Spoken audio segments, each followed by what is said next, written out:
Hello friends. और आप कैसे हैं? आपकी जो करंट अफेयर की सीरीज चल रही है उसमें आज हम मई को पूरा कवर करेंगे। कोशिश करें कि पूरी की पूरी मई आज की एक क्लास में आपकी समाप्त कर दी जाए, जिससे कि आने वाले एग्ज़ामों में आपको बहुत ज़्यादा फ़ायदा मिले और ज़्यादा से ज़्यादा आपको एग्ज़ाम में फ़ायदा मिल सके।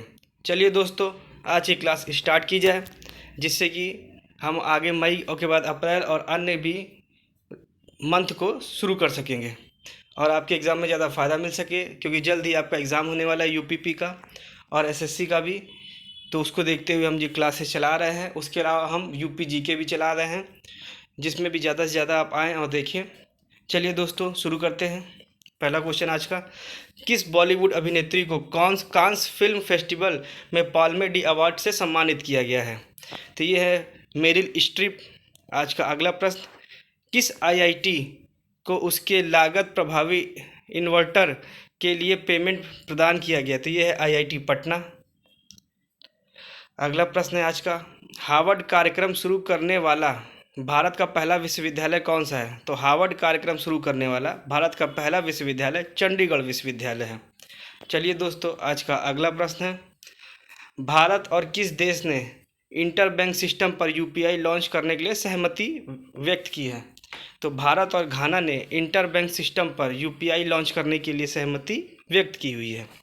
चलिए दोस्तों, आज का अगला प्रश्न है, भारत और किस देश ने, और ये तो हो गया है, किस राज्य के अजगर को जीआई टैग मिला है? तो जो गुजरात है, गुजरात राज्य के अजगर को, गुजरात में कच्छ में पाया जाता है, तो वहाँ के अजगर को जीआई टैग मिला है। किसने मैड्रिड ओपन टेनिस का एक खिताब जीता है? तो ईगा स्विटेक एवं एंड्रे रूबलेव ने ये जो खिताब जीता हुआ है। मियामी ग्रैंड प्रिक्स किसने जीती है? ते लेडो नॉरिस ने जीती है। लेडो नॉरिस ने मियामी ग्रैंड प्रिक्स जीती है। किस देश ने भारतीय क्षेत्रों को दर्शाने वाला 100 रुपये का नोट जारी किया है? तो ये नेपाल है। तो नेपाल ने भारतीय क्षेत्रों को दर्शाने वाला 100 रुपये का नोट जारी किया है। इसके अलावा है, भारत का पहला स्वदेशी बॉम्बर यूएवी कहाँ लॉन्च किया गया है? तो यह बेंगलुरु में लॉन्च किया गया है। तो भारत का पहला बॉम्बर यूएवी बेंगलुरु में लॉन्च किया गया है। पुरातत्वविदों ने कहाँ 7,000 साल पुरानी प्रागैतिहासिक बस्ती का पता लगाया है? तो ये सर्बिया में है। तो सर्बिया में 7,000 साल पुरानी बस्तियों का पता लगाया गया है। किस देश ने थॉमस और उबेर कप बैडमिंटन खिताब जीता है? तो चीन ने जो है थॉमस और उबेर कप जो बैडमिंटन के लिए जो खेला जाता है वो जीता हुआ है। किस फुटबॉल क्लब ने 36वां ला लीगा खिताब जीता है? तो रियल मैड्रिड ने 36वां ला लीगा खिताब जीता है। आईसीसी महिला टी20 विश्व कप 2024 का आयोजन किस देश में किया गया है? तो जो आईसीसी महिला टी20 2024 का आयोजन बांग्लादेश में किया गया है। चलिए दोस्तों, आज के अगले प्रश्न की तरफ चलते हैं। किस देश ने आधिकारिक बयान प्रदान करने के लिए एआई जनित प्रवक्ता विक्टोरिया सी को पेश किया है? तो ये जो है यूक्रेन देश की है। तो यूक्रेन देश ने आधिकारिक बयान प्रदान करने के लिए एआई जनित प्रवक्ता विक्टोरिया सी को पेश किया है। अगला जो आज का है, 6 मई को सीमा सड़क संगठन का कौन सा स्थापना दिवस था? तो 6 मई को 65वां था। चलिए दोस्तों, आज का अगला, भारत और किस देश ने लोकल करेंसी सेटलमेंट सिस्टम पर हस्ताक्षर किया है? तो नाइजीरिया ने किया हुआ है। तो नाइजीरिया और भारत ने लोकल करेंसी सेटलमेंट सिस्टम पर हस्ताक्षर किया है। और दोस्तों बताइए, और आप सभी कैसे हैं? कमेंट करके बताइए। और कैसी पढ़ाई चल रही है आपकी? एग्ज़ाम की तैयारी किस तरीके से आप लोग कर रहे हैं? चलिए दोस्तों, अब आगे बढ़ा जाए। किसने Oxford book store book cover पुरस्कार 2024 जीता है? तो ये भावी मेहता जी हैं। तो भावी मेहता जी ने Oxford book store book cover पुरस्कार जीता है। 26वीं आसियान भारत वरिष्ठ अधिकारियों की बैठक कहाँ आयोजित हुई? तो यह नई दिल्ली में हुई है। जो 26वीं आसियान भारतीय वरिष्ठ अधिकारियों की बैठक नई दिल्ली में आयोजित हुई है। चलिए दोस्तों, अगला प्रश्न है, किस देश की जनसंख्या में पिछले 8 दशकों में सबसे कम वृद्धि देखी गई है? तो नेपाल है। तो नेपाल देश की जनसंख्या में पिछले 8 दशकों में सबसे कम वृद्धि देखी गई है। आइए दोस्तों आगे देखा जाए। किस राज्य के राज्यपाल ने स्कूल ऑन व्हील्स का उद्घाटन किया है? तो यह मणिपुर है। तो मणिपुर राज्य के राज्यपाल ने स्कूल ऑन व्हील्स का उद्घाटन किया है। आगे बढ़ा जाए। भारत और किस देश के बीच 5वीं संयुक्त सीमा शुल्क समूह की बैठक लेह में आयोजित हुई है? तो भारत और भूटान के बीच में 5वीं संयुक्त सीमा शुल्क समूह की बैठक लेह में आयोजित हुई है। चलिए अब आगे देखा जाए। वायुसेना ने नैनीताल के जंगलों में लगी आग को बुझाने के लिए कौन सा ऑपरेशन शुरू किया है? तो ऑपरेशन बॉबी बकेट है। इसको याद रखिएगा, काफ़ी इंपॉर्टेंट है ऑपरेशन बॉबी बकेट। जो ऑपरेशन बॉबी बकेट है वो वायुसेना नैनीताल के जंगलों में लगी आग को बुझाने के लिए ऑपरेशन शुरू किया गया था। चलिए अब आगे देखा जाए। किस देश ने तनाव के बीच सामरिक परमाणु हथियार अभ्यास की घोषणा की है? तो यह रूस ने की है। आइए अब आज का अगला प्रश्न है। किस खिलाड़ी ने अपना पहला स्नूकर विश्व खिताब जीता है? तो है काइरन विल्सन।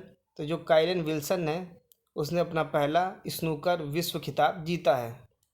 रन फॉर विकसित भारत मैराथन का आयोजन कहाँ किया गया है? तो यह दिल्ली में किया गया है। तो रन फॉर विकसित भारत मैराथन का आयोजन दिल्ली में किया गया है। चलिए अब आगे देखा जाए। अगला प्रश्न। स्कॉट फ्लेमिंग को किस देश की पुरुष बास्केटबॉल टीम का मुख्य कोच नियुक्त किया गया है? तो यह भारत है। तो भारत की जो बास्केटबॉल टीम है उसके मुख्य कोच जो है स्कॉट फ्लेमिंग को नियुक्त किया गया है। चलिए अब आगे देखा जाए। किस देश ने जू फेईहोंग को भारत में अपना नया दूत नियुक्त किया है? तो यह चीन ने किया है। तो जो जो जू फेईहोंग है यह चीन के है। भारत में अपना पहला दूत नियुक्त किया गया इनको।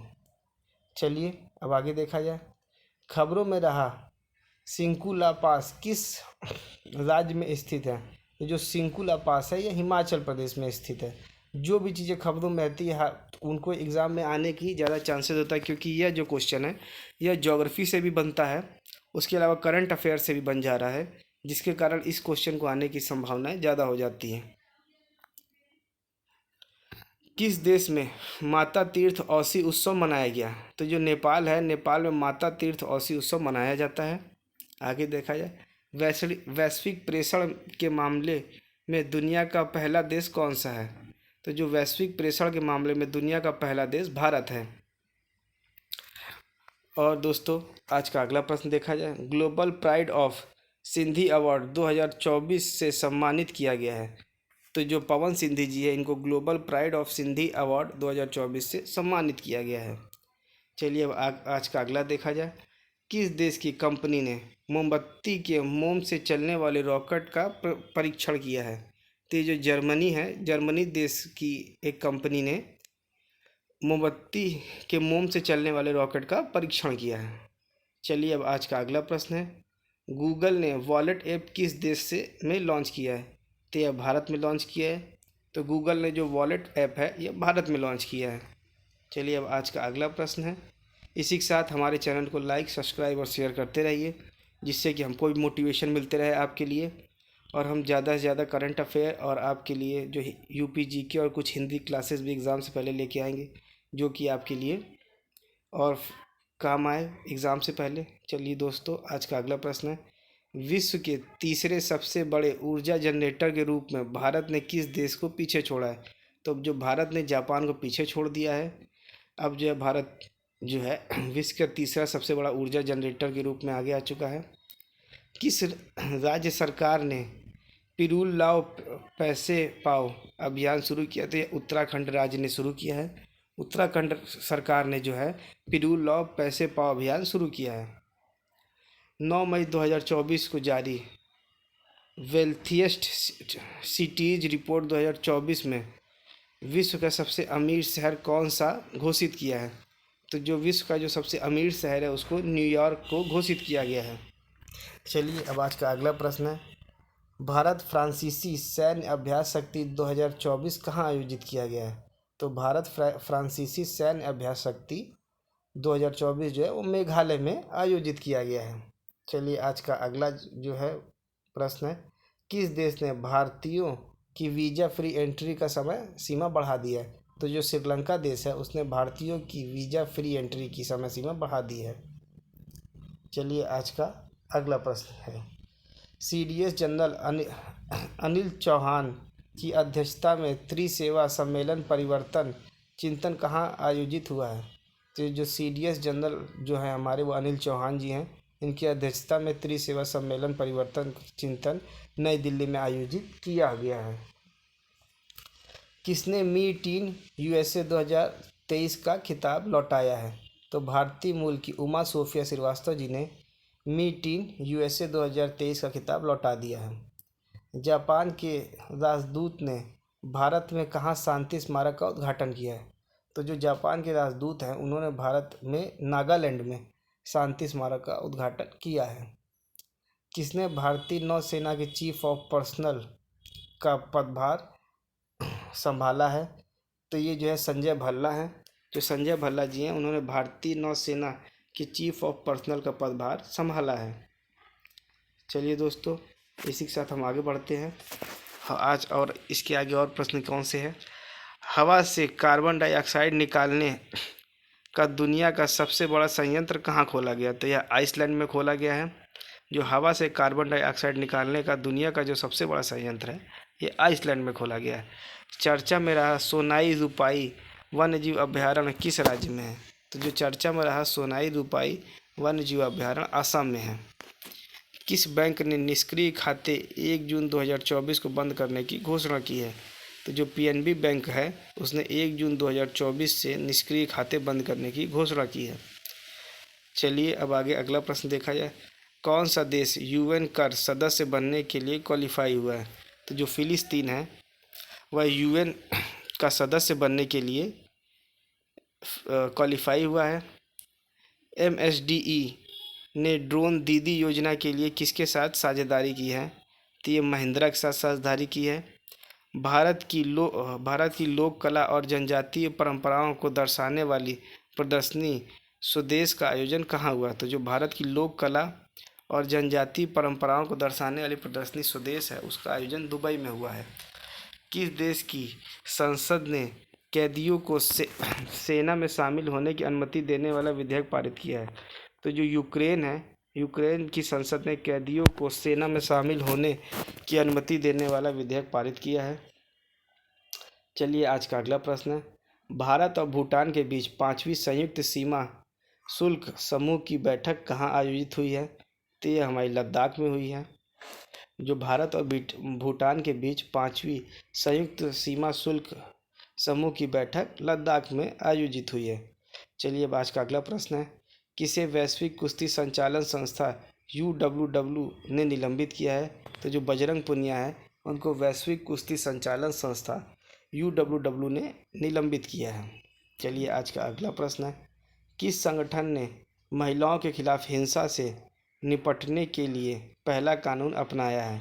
तो जो महिलाओं के खिलाफ हिंसा से निपटने के लिए जो कानून है वो यूरोपीय संघ ने अपनाया है। फिर अगला प्रश्न है, ग्लाइप्टोथोरैक्स पुण्यव्रताई समाचारों में देखी गई यह किस प्रजाति संबंधित है? यह जो है कैटफिश है। अगला प्रश्न है, 22वीं एशियाई टीम स्क्वैश चैंपियनशिप का आयोजन किस देश में किया जाएगा? तो यह चीन में किया जा रहा है। 22वीं एशियाई टीम स्क्वैश चैंपियनशिप का आयोजन चीन में किया जा रहा है। हाल ही में खबरों में रहा पाइरेनीस पर्वत किन दो देशों के बीच प्राकृतिक सीमा बनाता है? तो जो हाल ही में खबरों में रहा है पाइरेनीस पर्वत ये स्पेन और फ्रांस के बीच प्राकृतिक सीमा बनाता है। आज का अगला प्रश्न है, किसने AIMS के लिए दुनिया का पहला ISO 4200 2023 प्रमाणन प्राप्त किया है? तो यह है इन्फोसिस ने ये जो है प्राप्त किया है। अगला प्रश्न है हमारा, दोहा डायमंड लीग में नीरज चोपड़ा ने कौन सा पदक जीता? तो जो दोहा डायमंड लीग में नीरज चोपड़ा ने सिल्वर पदक जीता।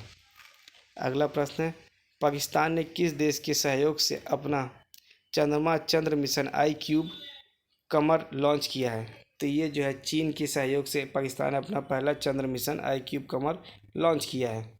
राष्ट्रपति द्रौपदी मुर्मू ने दिव्यांग social activist doctor KS. Rajanna को किस पुरस्कार से सम्मानित किया गया है? तो के.एस. राजन्ना जी को राष्ट्रपति द्रौपदी मुर्मू ने यह पद्मश्री से सम्मानित किया। यह दिव्यांग सोशल एक्टिविस्ट है। महिला हॉकी लीग के लिए किसने हॉकी इंडिया के साथ साझेदारी की है? तो कोका कोला है। महिला हॉकी लीग के लिए हॉकी इंडिया के साथ साझेदारी कोका कोला ने की है। किस देश के पर्वतारोही कामी रीता शेरपा ने माउंट एवरेस्ट पर सर्वाधिक बार चढ़ने का विश्व रिकॉर्ड बनाया है? तो जो नेपाल की है कामी रीता शेरपा, उन्होंने माउंट एवरेस्ट पर चढ़ने का सर्वाधिक बार रिकॉर्ड बनाया है। कृषि और किसान कल्याण मंत्रालय ने किस स्थान पर कृषि एकीकृत कमान और नियंत्रण केंद्र का उद्घाटन किया है? तो यह नई दिल्ली में किया गया है। आज का अगला प्रश्न है 30वां सुल्तान अजलान शाह ट्रॉफी किसने जीता? जो 30वां सुल्तान अजलान शाह ट्रॉफी है ये जापान ने जीता है। उसके बाद हमारा अगला प्रश्न आता है किस देश की सीमा पर सड़क बनाने के लिए प्रति किलोमीटर 2 करोड़ रुपए खर्च करेंगे? तो यह चीन की सीमा पर बनेगी। किसने सुपर बैट रैपिड और ब्लूट्स टूर्नामेंट जीता है? तो यह मैग्नस कार्लसन ने जीता है। भारत सरकार किस देश की सीमा पर सड़क बनाने की, ये प्रश्न हो चुका है जो कि चीन है। आगे अगला प्रश्न है भारत और किस देश ने शाहिद बेहेश्ती बंदरगाह के संचालन के लिए दीर्घकालीन समझौते पर हस्ताक्षर किया? तो यह ईरान का है। जो ईरान का शाहिद बेहेश्ती बंदरगाह है इस पे दीर्घकालीन समझौते पर हस्ताक्षर हुआ है, भारत ने किया है। आगे है हाल ही में किसने फ्रेंच मोटो जीपी जीता है? तो यह जॉर्ज मार्टिन है। हाल ही में किसे कनाडा के मैकगिल यूनिवर्सिटी में मानद डॉक्टरेट की उपाधि से सम्मानित किया गया? तो यह है डॉक्टर सौम्या स्वामीनाथन। आज का अगला प्रश्न है इदासिस नोंगरांग किस राज्य की पहली महिला पुलिस महानिदेशक नियुक्त की है? तो ये इदासिस नोंगरेंग जो है मेघालय की पहली महिला पुलिस महानिदेशक नियुक्त की गई हैं। चलिए आज का अगला प्रश्न है हाल ही में किसने ग्लोबल एक्सीलेंस अवार्ड जीता है? तो ये चंद्रकांत जी जो है उन्होंने ग्लोबल एक्सीलेंस अवार्ड जीता है। गोला फेंक स्पर्धा में राष्ट्रीय रिकॉर्ड बनाने वाली एकमात्र खिलाड़ी कौन है? ये है आभा खटुआ। अगला आज का है हाल ही में किसने चंद्रमा पर रेलवे स्टेशन सिस्टम बनाने की योजना बनाई है? तो यह नासा ने बनाई है। जो चंद्रमा पर रेलवे स्टेशन सिस्टम बनाने की जो योजना है ये नासा ने बनाई है। इसके बाद अगला प्रश्न है भारत के 85वें शतरंज ग्रैंड मास्टर कौन बने हैं? तो जो भारत के 85वें ग्रैंड मास्टर है पी श्याम निखिल बने हैं। किस देश में सुअर की किडनी लगवाने वाले पहले व्यक्ति का निधन हुआ है? तो जो है अमेरिका देश में सुअर किडनी लगवाने वाले पहले व्यक्ति का निधन हुआ है। हाल ही में नासा ने किसे अपना पहला चीफ एआई ऑफिसर नियुक्त किया है? तो यह है डेविड साल्वागनिनी। तो डेविड साल्वागनिनी ने जो है नासा ने अपना पहला चीफ एआई ऑफिसर नियुक्त किया है। हाल ही में देश की सबसे बड़ी कौशल प्रतियोगिता इंडिया स्किल 2024 का उद्घाटन किया है। तो यह नई दिल्ली में हुआ है। हाल ही में गाजा के राफा शहर में किस पूर्व भारतीय सेना अधिकारी का निधन हुआ है? तो यह वैभव अनिल काले जी हैं। वैभव अनिल काले जी का गाजा के राफा शहर में निधन हुआ है। किसे साहित्य अकादमी फेलोशिप से सम्मानित किया है? यह है रस्किन बॉन्ड। हाल ही में जारी रिपोर्ट के अनुसार भारत के शीर्ष उच्च शिक्षा संस्थान कौन सा है? तो यह है IIM अहमदाबाद। इसके बाद आज का अगला प्रश्न है हाल ही में किसे भारत की सबसे ऊंची सुरंग के रूप में मान्यता मिली है? तो यह है सेला सुरंग। और जो आज का अगला प्रश्न है भारतीय वायुसेना ने दुनिया के पहले एयरलिफ्ट पोर्टेबल भीष्म का सफल परीक्षण कहाँ किया है? तो यह है आगरा में किया गया है। भारत US का 7वां संयुक्त आतंकवाद विरोधी मॉक ड्रिल अभ्यास तर्कस कहाँ आयोजित हुआ है? तो भारत यूएस का 7वां संयुक्त आतंकवाद विरोधी मॉक ड्रिल अभ्यास तर्कस कलकत्ता में आयोजित हुआ है। कहाँ फतेह टू कहाँ का रॉकेट प्रणाली है? तो यह पाकिस्तान की रॉकेट प्रणाली है। चलिए दोस्तों, इसी के साथ आज की क्लास हम समाप्त करते हैं और कुछ प्रश्न आपके और बचे हुए हैं जिनको हम आपकी अगली क्लास में पूरी तरीके से समाप्त कर देंगे और आपकी मई की करंट अफेयर आपकी ख़त्म हो जाएगी। उसके बाद फिर हम जो है अप्रैल की करंट अफेयर और मार्च की करंट अफेयर भी फिर तेज़ी से कंप्लीट करा के पिछले 6 महीने करंट अफेयर को कंप्लीट कराएंगे, जिससे कि आपका एग्ज़ाम से पहले सब पूरी करंट अफेयर आप तैयार कर सकें। चलिए दोस्तों, तो आज की क्लास हम यहीं समाप्त करते हैं।